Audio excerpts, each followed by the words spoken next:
Hi, it's me, Out of This World Burrito, and I'm coming to you with the December 2025 updates for SWG Legends. There's lots to cover, so let's just hop right in. First, I do want to call attention to the community transmission, issue number 21. It's pretty long, so I'm going to let you read that yourself. A link to it is in the description below, but basically it's talking about the different teams on SWG Legends and what they've done over the last year to the server, and information if you'd like to join any of those teams by applying. It goes over things that the events team, QA, development, and everyone else do, so I recommend giving this a read. It is very insightful. Next, we have an update to the developer's diary from the end of November. I'm not going to go over everything in detail because some of it pertains to Life Day, so we'll just talk about that in the Life Day section. But first of all, they were reviewing how the Galactic Moon Festival went in regards to development, so showing some of the inspiration and sources for design. This is the Sith Undead outfit that got added to the game, and this was the design it was based off of, which is from Mysteries of the Sith, which some of you called out when I showed the Undead outfit in that update video. But we're also talking about in this developer's update, the Bespin revitalization, which is the main thing I want to focus on for this section. So we can see some work going on here environmentally, showing our favorite droid companion. I don't know, I think R2-D2 is pretty cool too.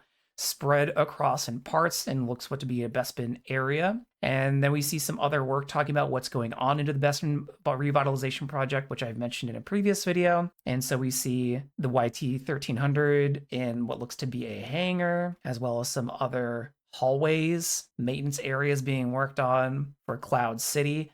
They discuss the Bespin platform getting a flashpoint to appear in it in rotation, so that you can go there and get Bespin gas as well as accommodations for flashpoint tokens, I should say. I'm already thinking about accommodations because they talk about the Restus flashpoint, which we'll talk more about later. But I'm getting ahead of myself here.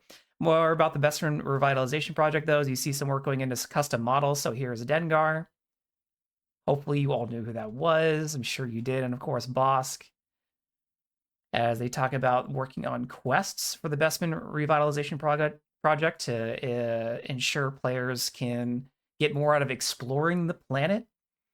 And then these were previews for this Life Day. So this is a new ornament that's been added to the game, which we'll go over later, and a new weapon, which we'll go over later.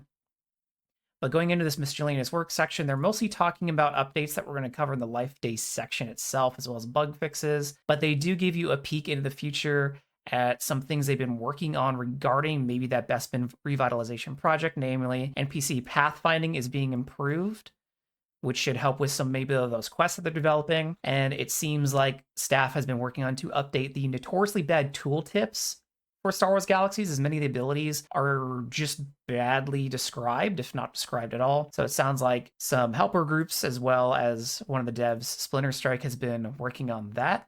I think it's very valuable work as somebody who likes to know what everything does, so thank you very much. But going down here in terms of content, we're talking about the Marauder dailies that were implemented with the Marauder theme park, because they are discussing that they are exploring daily quests for players to be added in the future. This might be part of that Bespin project or otherwise, but it looks like they're looking for quests that relate to all areas of game, so PvE, space, and PvP. So for those of you who do like getting on daily to do some sort of grind, look forward to that in the future. There is no ETA delivered here. That's it for the developer diary for this one. I know that was pretty quick, but that's because we have a lot to go over with Life Day, so let's move over to Life Day. So just like the developer's diary and community transmission, the update posts for Life Day and the greater December 2025 update are linked in the description as well. So make sure that if you want to read along with me, go down there. Otherwise, we're just going to start moving through as we have a lot to talk about. So first of all, Life Day has been reactivated, and that should be around for about 4 weeks or a month. This video is coming out about half a week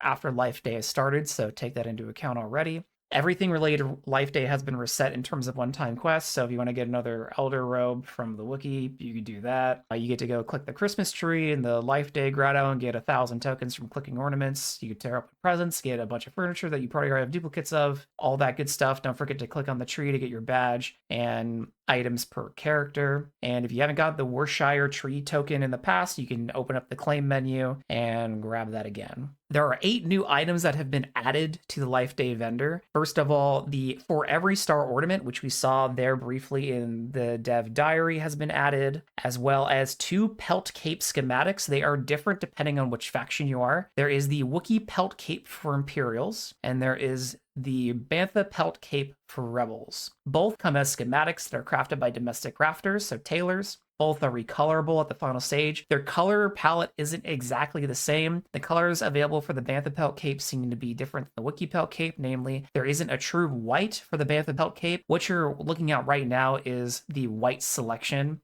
on the Bantha Pelt Cape that I chose. Both of these capes occupy the back equip slot. Moving on to more outfit information, 2 bracelets have been added. For the Clory Clan shields, they occupy your left bracelet slot, and they are these large shields. There are 2 different appearances for it, and those are to match the 2 Clory Clan shields that were added as unarmed weapons, which would obviously occupy your right hand, as that's where unarmed weapons are held when wielded, and these can, of course, be recrafted to be better. So if you like these shields, pick them up. They're a little bit oblong for smaller characters, but I think larger characters will have fun with these. Next, there are 2 weapons that have been added. There is first the Sacros K11 pistol. Let's listen to it. Second, there is the X1 Disruptor Rifle, whose particle effect is the same as the Geonosian weapon particles, but it's blue, so it's kind of cool. Next, let's move on to the Senate resolutions. As a reminder, the Senate is still out for recess. It is not currently active, so these are resolutions that were proposed and passed by players previously and that staff have implemented. First, faction theme park armor sets can be recrafted. These are the camouflage armor sets that some of you are familiar with. I don't think they can be recolored still, so you can just recraft them to be normal armor. Next, new paintings have been added to the Hoth and Battlefield vendors. Here are the Hoth paintings. We will cover the Battlefield paintings later in the Battlefield section of the update. Next, Hisisic was cloned to Kachiro, so you can get the hard mode quest more quickly. He's literally next to Miriam Valmont, so instead of having to ride all the way out to the Trandoshan slaver camp, so you can just talk to him there instead. Next, the Forge Worm DNA has been added to loot boxes. As of recording this video, it is yet to be discovered, so if you find it, let everyone know so we could put it on the wiki. Next, shirts have been updated to have built-in modifiers. This means that they can give you the same stats as armor breastplates or weapons can now. The main motivation of this proposal was to add more value to domestics traders, since previously munitions could add baked-in bits to their chest plates and the weapons they make, but domestics traders couldn't do it to their shirts. Whether that adds more valuable to domestics or not is up to you, but all I know is I spent about 3 hours recrafting all of my shirts this weekend. So thanks for that one, I guess. There are new glow sticks in the game, which can be used for decoration or be held by entertainers when they're dancing. The glow sticks have 4 new sizes: small, medium, large, and extra large. This image shows their sizes, with the original glow stick being on the far left. I guess you can consider that one extra small if you really wanted to. Tier 5 convoys now scale in difficulty up to 3 players in a group. So that means all 3 players will receive a convoy crate once the convoy is finished. This is a great change because previously only the player summoning the convoy would get a crate. I have done tier 5 convoys in the past for not mainly the loot, but also as a smuggler to get Underworld faction very quickly, as well as get illegal weapon modules for the modify weapon buff. And sometimes my friends would help me with them just to make them go faster, but they wouldn't get any rewards. So I really appreciate this addition. I also think that 3 players for a tier 5 convoy is very reasonable difficulty. Tier 6 convoys are still for groups. You could do it with fewer players, but it would take you a long time, and you got to be pretty good at the stick for that one. So I think this is a really nice compromise. Next up is the Memorial Mausoleum, which was added to Deja Peak along with this new fountain. There might be some other new decorations around Deja Peak. Let me know if you find them. But the Memorial Mausoleum itself allows players to go down to the basement to spawn in the character avatars of players who have since passed away and have been memorialized in the game. There is also some nice music playing down there, and it is a great place to pay respect to those who have left the galaxy. The Battle of Echo Base has been updated with reward boxes, or loot crates if that's what you want to call them. These work the same as other reward boxes in the game, meaning once you finish the instance, meaning once you get your tokens, you'll also be giving a reward box. There are over 50 new items that can be found in this box. We'll talk about a few of them later, but I'm not going to go over all of them because there's a lot. Players have been updating the reward box page of the SWG Legends wiki with some of the new items they've been finding, so make sure to go over there to check those out. Furthermore, for the Battle of Echo base, there's been a few bug fixes, as well as the AT-AT heads are now Life Day themed, so make sure to give them a peek while you're in the instance during the season. The fate of Malachi Heroic has been changed, namely, you don't need 4 players inside the instance to keep it open. That's really nice. And then secondly, there's been a bug fix. So if you're fighting Malachi, so you're doing the light side option, there is no longer the chance for you to skip the Doppelganger phase. Previously, at the end of the Sith Shadow Fanatics phase, there was the opportunity to skip the Doppelganger phase entirely due to a bug. I don't know if anyone ever figured out how to do that intentionally. I've experienced it maybe a couple of times, but that shouldn't happen anymore. The Bounty Hunter Spray Shot ability has been rebalanced again. Spray Shot's damage has been reduced by 15%, and the Armor Break effect now works differently for NPC and player targets. This is similar to other armor breaks in the game, so honestly, this is just bringing it in line with existing armor break effects. I have updated the Legends wiki with this change, so that information should be accurate now. Moving on to space, there's some exciting updates here. First of all, I want to talk about, apparently there's a bug regarding Force Ghost restrictions. If anyone knows what that was about, let me know in the comments. I'm trying to envision it, but I can't. But at the top of the list here, Bespin beacons difficulty and rewards now scale with group size. This was a common piece of feedback for beacons. For those who don't know, there is basically a version of a convoy called Bespin beacons, but instead of the convoy spawning and you attack it, there is a civilian shuttle that you have to defend from pirates. So basically a bunch of Black Sun type enemies spawn in, you got to fight them off. And previously this would not scale with groups. So it was more of a reward to do it by yourself or with few numbers, even though it was quite difficult to do. Some players got some good methods down for them, but it was originally designed to be done as groups. But now the rewards and difficulties scaling means that you can get better payouts, so maybe people will start doing these together more often, as there are things on those loot tables that are desirable. Next is that there's rumors of a new starship schematic being added. Spoiler alert, it is the Delta 7 Aether Sprite, so the Jedi Starfighter variant that a lot of people have been asking for. Here is a basic guide to get the schematic that I found on Discord. Shout out for Chair for writing this, and shout outs to Bobby Anderson for being the first to find this schematic and complete the quest. Hopefully there will be a more thorough guide posted on the wiki eventually. I'll also be completing this quest and uploading a video of it here on my YouTube in the future. But for those who are extra curious, the stats on the ship are basically the same as an A-Wing, I think, or similar to it. It's like a light interceptor class. If anyone knows the exact schematics, please put them on the wiki, because I don't think it's up there yet, unless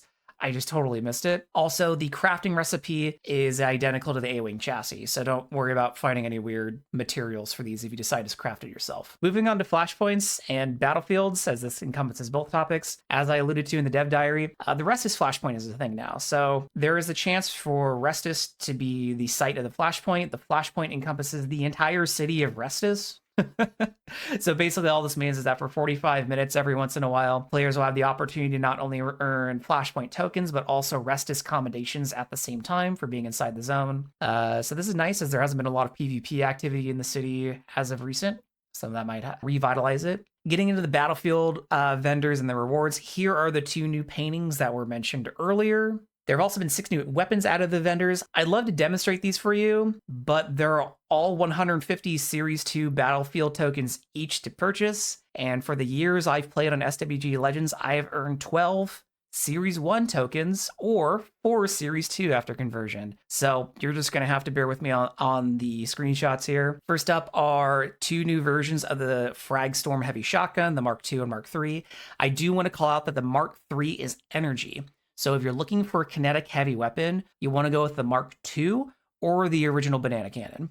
Up next is the Elite Wookiee Pistol Mark II. It looks like the original Wookiee pistol, but with a very much cleaned up texture. Very cool. Next is the original and new 9-MX Blaster Pistol. This one's pretty aggressive looking and I like it a lot. And lastly, we have the RS-280 Light Repeating Carbine and Rifle variant. If you end up getting any of these weapons and you test them out, let me know how they sound and look. They look very cool, but sometimes the sound and blaster bolt effect can make or break a decision for some discerning eyes. Lastly, I do want to point out there were some adjustments to flashpoints, namely some camp and line of sight adjustments, and also players are no longer temporary enemy flagged to all enemy players after flashpoint ends. I don't think that means that they're flagged down from SF. I think there was some flagging issues sometimes with people dying or coming in and out. If I'm wrong on that, let me know in the comments, because I feel like I've seen some weird flagging issues at flashpoints when they end sometimes, but it's been a bit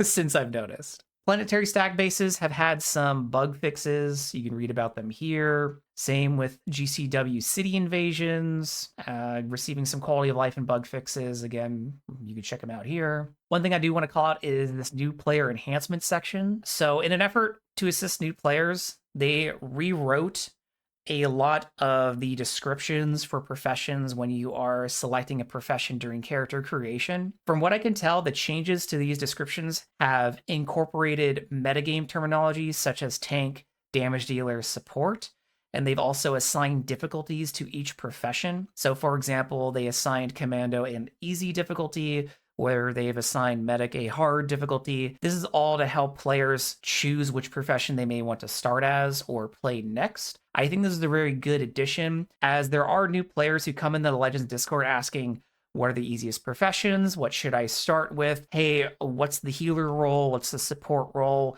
Who are the tanks, etc. So this might preempt some of those questions for players, especially those who don't make it in the Discord to ask those questions and maybe don't make their way into the forums either. Next, there have been some item additions as well as changes. Some of this goes back to the Hoth loot boxes. So let's start with the big one, which is that there are 7 new familiars that can be found from heroic loot boxes. 2 of them are from Hoth. The other 5 are from the 5 original heroics. So Exar, Akva, Lost Star Destroyer, Tuscan Army, and IG-88. Here's everything that we know about the familiars so far. All familiars have been rewarded as an epic rarity item from the respective loot box. All of the familiar deeds have been no trade shared. Once the familiar is added to a character's datapad, they cannot be traded, even to another character on the same account, which is in line with how no trade shared items on the datapad generally work. Each heroic familiar provides a buff of 3% towards 1 exotic modifier. This is different than normal familiars that typically give plus 40 to do different attributes, so like plus 40 to precision, plus 40 luck, or the special familiars like the YT1300 or the Bamar Monk familiar that give plus 50 just to luck. The 3 familiars that have been discovered and reported to the community are as follows. The Tauntaun from Hoth, which increases evasion chance. The Wappa from Hoth, which increases glancing blow chance.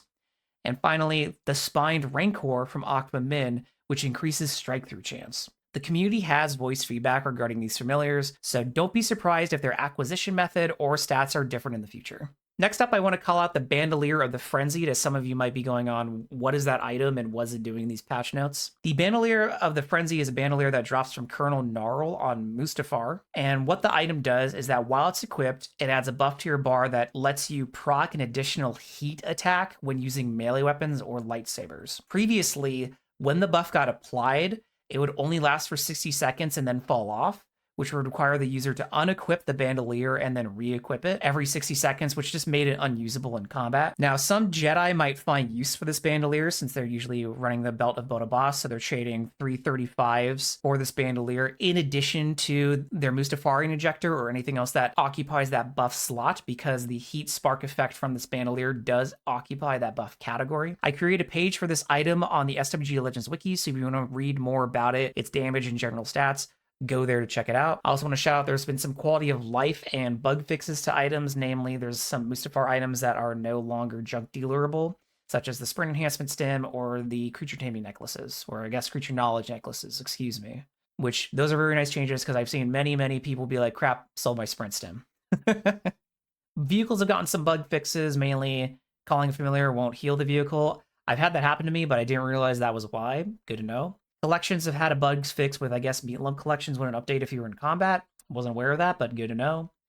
There have been some bug fixes regarding creatures, namely the Quacky and Monkey Lizard pet now has sounds. When it originally was implemented back into the game, it wasn't, but now it does, so it will have its crazy little laugh now. But more importantly, Corellian butterfly nests will no longer show up in mission terminals as humanoid layers. I reported this bug, so go me. I'm really slamming home the important things, like making sure one specific mission terminal mission actually works.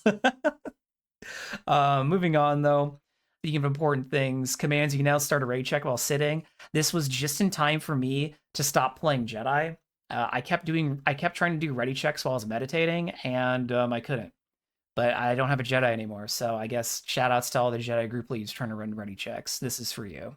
There's also been a fix to hospitals. I might have passed that one, but whatever. Basically, the species change terminal should show up on galaxy maps now or planet maps now. Again, if you're looking for the species change terminal, they're in the Theed, Coronet, and Mos Entha hospitals, respectively, at the top floor. Next up, though, combat. I do want to explain these a little bit. So, first of all, bomb droids do not bypass immune states such as stasis and prescience anymore. The reason I think these were is because bomb droids don't deal like kinetic or energy damage. What they do is explosion damage, which is a type of damage similar to environmental effects like lava damage. So it was a fixed value.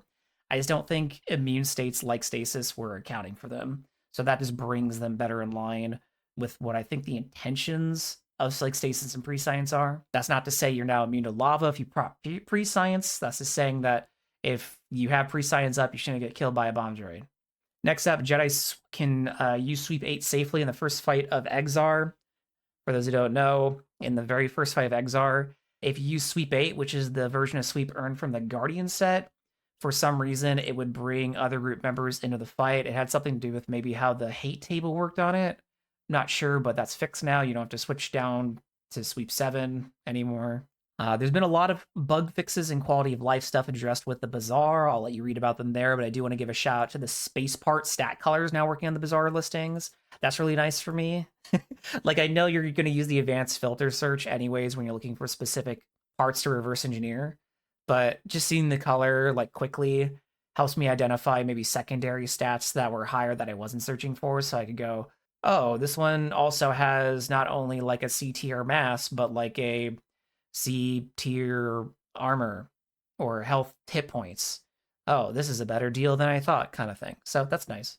There's been a lot of bug fixes with quests recently, but I do want to point out one thing that isn't a bug fix, but a change. The Flowers of Shmi quest is now repeatable for those of you who are not familiar with it. If you go to Anchorhead, there's an NPC a little northwest of the starport, somewhere over there, where if you talk to her, she'll be like, hey, can you take flowers out to my friend's grave? And you go, sure. And if you make your ways out to Lara's homestead, you'll find Shmi's grave and you can place flowers at it. Once you do, you'll complete the quest and it would give you the buff The Grace of Shmi, which lasts for 1 hour and grants plus 60 to each attribute. However, this quest wasn't repeatable. It now is. And there is no limit to how many times you can repeat it. There doesn't seem to be a lockout on it. I was able to do it back to back to back to continually refresh the buff. I do want to point out, though, that this buff occupies the same category as the Mustafarian Injector and similar buffs. Here's a chart comparing what you get from each of these buffs if you really want to know what's worth it to you. The blue numbers in bold are what the buff is specifically providing, such as the Mustafarian Injector's 100 to Strength and Position, and the Grace of Shmi giving 60 to each attribute. The rest of the numbers are the results of those blue numbers. So hopefully this might allow people to min-max a little bit more if you're really trying to push some sort of content, or maybe you're really sweating for battlefields. Either way, just be aware that's an option for you now. Up next, there's been some graphical bug fixes, one relating to butterflies. Again, I did not report that one, but I have seen butterflies melting into the ground at a distance while I was creature taming on Corellia, so that's cool to see that get fixed. Player housing also had a bug fix regarding signs in POBs. That probably came up during the recent Galactic Home show that took place in POBs, so glad that got fixed. And then for farming and ranching, this just means that the mutagenic injectors that you can use to increase or change specific stats on your ranched animals will no longer be consumed if the injector wouldn't give it any benefit. So like if you accidentally used a injector to increase like hide quantity, it won't be consumed if the hide quantity is already at 100, which is really nice because you can only use injectors so many times on a creature, and using one incorrectly really sucks. There's been some updates to the factional city guards. Cool. Namely, there's been some adjustments on Crackdown NPCs that you can read about here, as well as some city factional NPCs. There was one bug fix involving Imperial police officers narking on Imperial Jedi, so that got fixed. Even though I think that's kind of in character for Imperials to report Jedis regardless of the affiliation, but whatever. Next up, junk dealers have been added to more locations across Naboo, Rory, Talos, and Corellia, as well as some non-NPC cities, but still points of interest like the Jabba Fortress. That's really cool. I hope they do this with chassis dealers. It is really weird to me that there's not at least one chassis dealer per planet. Like, why does Yavin have 0?